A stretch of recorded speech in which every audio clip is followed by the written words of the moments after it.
Pikku kumina jo kuuluu tuolta jostain. Rääskivät paukkuja. Tulee vaan mieleen semmonen, että jossain päin maailmaa tommoset paukut, niin ja äänet voi tarkoittaa vähän toisenlaisia juttuja. Elikkäs viittaan tuohon Ukrainaan.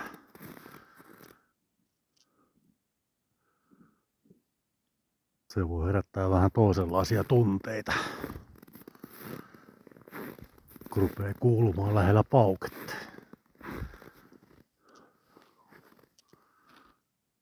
En tiedä näkyykö, mutta tähtitaivas on komea. Ja helkkarin kylmä. Varmasti jo yli 20 astetta pakkasta.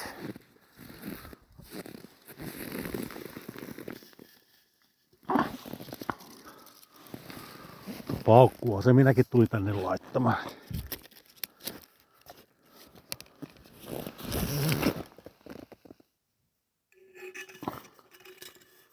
Laitetaanpa tuosta tommonen kissan piaro.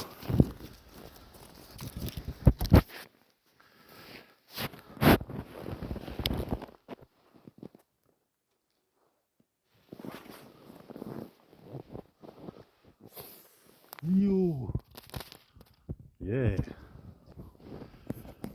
Laitamme vielä toinen.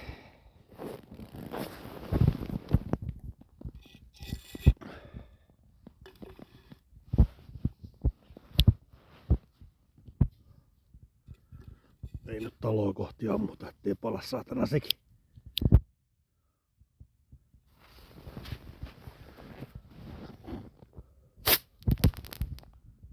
No. Kovia.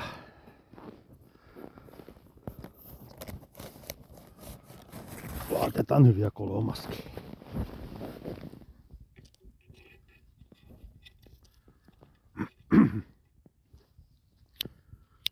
On muuten kylmä.